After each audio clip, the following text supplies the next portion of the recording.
सबको नमस्कार। ध्यान पर हमने बहुत सारी बातें की है, चर्चाएं की है। अब हम बात करने वाले हैं मौन के बारे में। भी आपको बताया कि ध्यान में मौन का क्या महत्व है। आज हम बात करने वाले हैं ध्यान के मार्ग में वास्तव में कौन कौन सी कठिनाइयाँ आती हैं, बाधाएं आती हैं।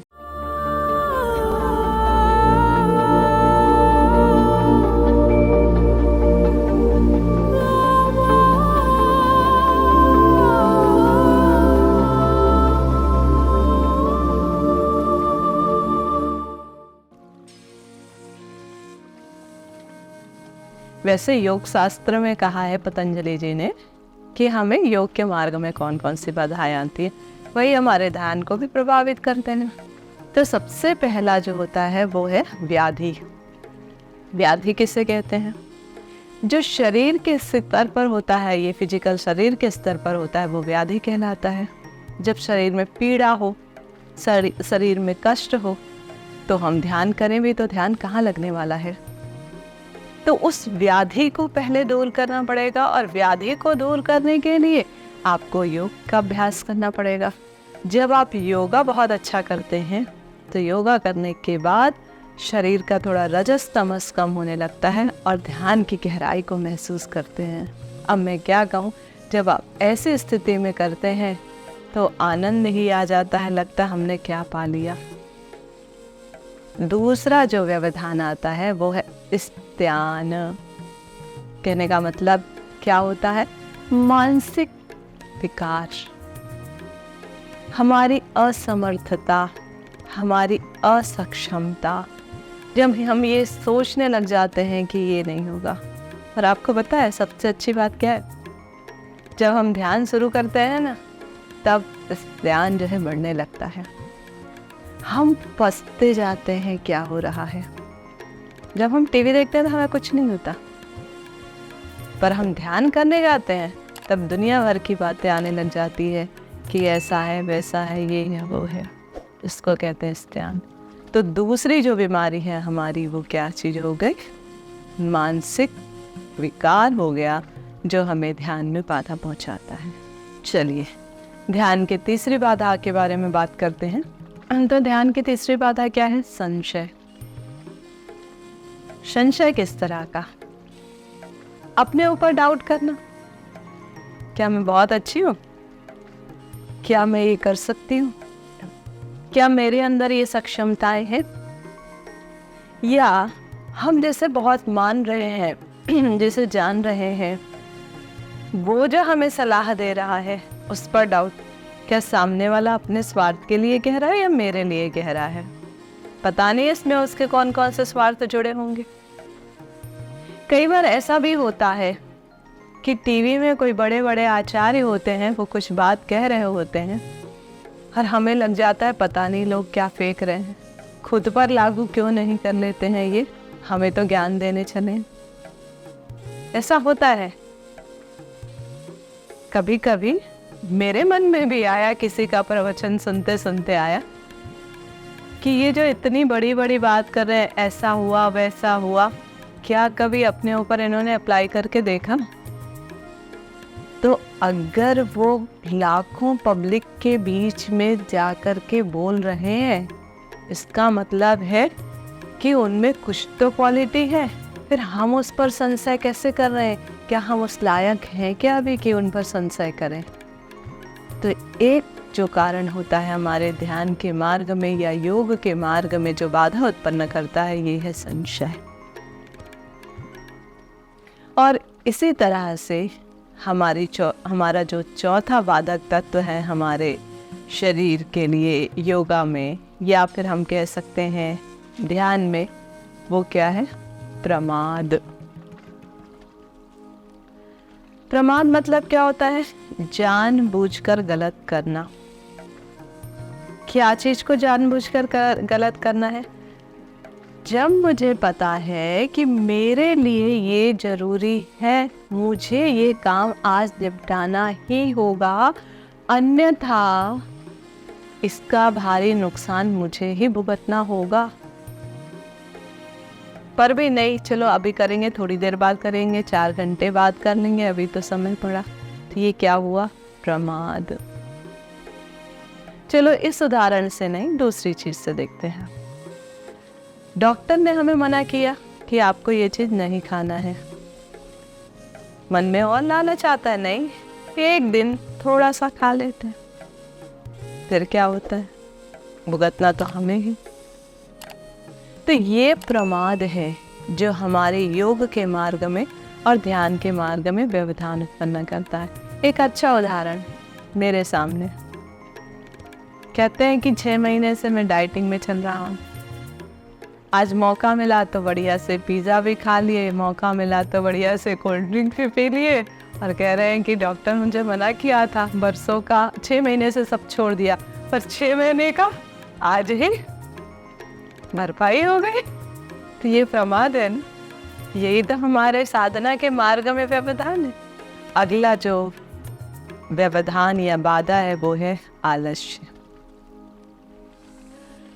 आलस्य कब आता है? शरीर के भारी पर होने पर या मानसिक विकार होने पर। जब कोई कह दे आपको साधना करना है तो बहाना कैसे करते? अभी रुको ना, पूरा शाम तक का टाइम है, कर लेंगे, कोई ज़रूरी है क्या अभी कर लेना? नहीं ना, ऐसा ही है। ठीक है, अभी सुबह का ध्यान नहीं हो पाएगा, दोपहर में करेंगे, दोपहर में कुछ आ गया शाम को कर लेंगे, शाम को आया चलो आज नहीं किया तो क्या होगा, चलेगा। तो ये हमारा आलस्य है, और यही आलस जो है हमारे ध्यान और योग के मार्ग में बाधा पहुंचाता है। और ये सारी चीज़ें जो हो रही हैं शरीर और मन के स्तर पर हो रहा है। जब आप लगातार ध्यान कर रहे हैं या योगा अभ्यास कर रहे हैं तो आपका शरीर कहता है नहीं, मेरी पहली आवश्यकता है कि मुझे प्राणायाम का अभ्यास कर लेना है, मुझे ध्यान कर ही लेना है, मुझे योगा अभ्यास कर लेना है, तभी तो वो आगे बढ़ पाएगा। ऐसे ही हमारा छठवां जो व्यवधान है वो है अविरति। अविरति मतलब अति आसक्ति पर। कैसे अति आसक्ति? आपको भूख तो लगी है, आपने खाना खाया, कोई बात नहीं, पेट भरा हुआ है, फिर भी नहीं मुझे ये खाना है, नहीं मुझे वो खाना है, तो ये क्या हुआ? अविरति हो गया। पेट तो भरा था फिर भी। अब आपने उसके बाद अतिरिक्त खा लिया तो क्या वो आपको सुबह उठने देगा? क्या वो आपको ध्यान में बैठने देगा? क्या वो आपको योगा अभ्यास करने देगा? क्या आप प्राणायाम कर पाएंगे? क्या आप अपने इंद्रियों पर कंट्रोल कर पाए? नहीं। तो ये भी एक ध्यान और योग के मार्ग में जो है व्यवधान है।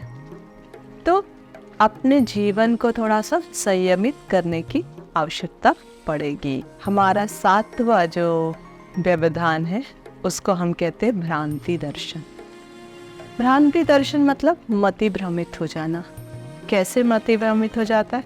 हम कल्पनाओं में उलझ जाते हैं, हम दृश्यों में जा कर के फंस जाते हैं और उन दृश्यों को, उन कल्पनाओं को हम सत्य समझने लग जाते हैं, यथार्थ में कुछ और होता है। तो ये हमारा भ्रांति दर्शन कहलाता है। तो ये भी क्या करने लगता है? हमारे ध्यान में व्यवधान उत्पन्न करता है, या कह सकते हैं आप योग के मार्ग में व्यवधान उत्पन्न करता है। 8वां जो व्यवधान है उसको हम कहते हैं अलब्ध भूमिकत्व। अलब्ध भूमिकत्व कहने का मतलब ऐसी अवस्था आ जाती है साधक की कि वो रुक सा जाता है और उसकी उन्नति नहीं हो पाती है, उसका मन जो है शांत नहीं हो पाता है, और फिर भी वो क्या करता है? अभ्यास को छोड़ता नहीं है, जारी रखता है। तो आप बताइए, ऐसा कार्य कर रहे हैं जो आपको पसंद नहीं है, जहाँ आपका मन शांत नहीं है, तो क्या उस कार्य का परिणाम आपको अच्छा मिल पाएगा? नहीं। तो उसके लिए क्या ज़रूरी है? थोड़ा अभ्यास करिए योगा का, मन को थोड़ा स्थिर करिए और उसके बाद ध्यान में बैठिए तो ध्यान बहुत अच्छा हो। और अंतिम जो व्यवधान है उसको कहते हैं अनवस्थित्व। कहने का मतलब है शांति को लंबे समय तक बना करके नहीं रख सकते हैं। कैसे नहीं रखा जा सकता है? किसी न किसी उलझनों में उलझा रहता है। साधक जो होता है वो अच्छे अच्छे अनुभव करता रहता है और उसको लगता है बस यही है।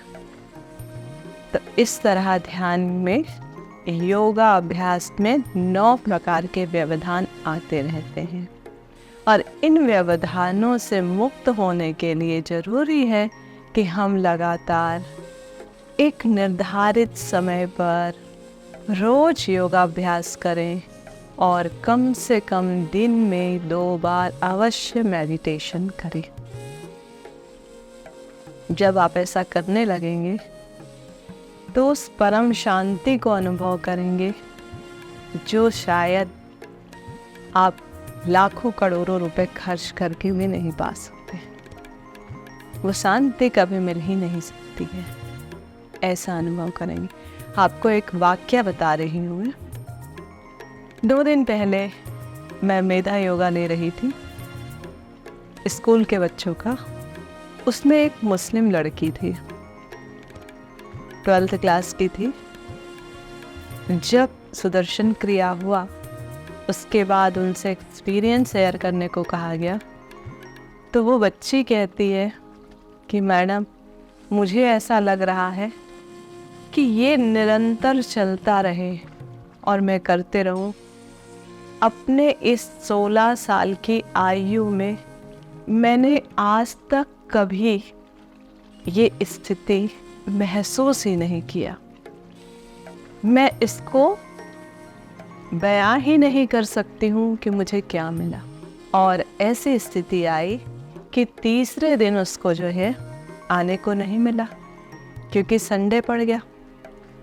तो उन्होंने मुझे 4 से 5 बार फ़ोन किया, कहा मैडम मेरे अब्बा से बात कर लीजिए, मेरी अम्मी से बात कर लीजिए, प्लीज़ मैडम कैसे भी करके मुझे आना ही है, मुझे करना ही है। अब बताइए उसके अंदर इतनी बेचैनी कैसे उत्पन्न हो गई कि मुझे ये करना है, क्योंकि उसने उस चीज़ को महसूस किया कि ध्यान से, योगा से कैसे परम आनंद को प्राप्त कर सकते हैं। कई रास्ते बुने उसने 2 घंटे तक कि उनके घर वाले कैसे भी उसको भेज दे। तो यही है कि हमारा जब उस चीज़ से मोह, कहना चाहिए ये जो व्यवधान है, वहाँ से हट जाए और उस सत्यता को हम महसूस कर लें तो जीवन का परम आनंद हमें प्राप्त होता है। बाकी सब तो कुछ क्षण के लिए है, पर ये आनंद चिरकाल तक के लिए। तो सबको नमस्कार। फिर हम मिलते हैं कुछ और विषय लेकर के।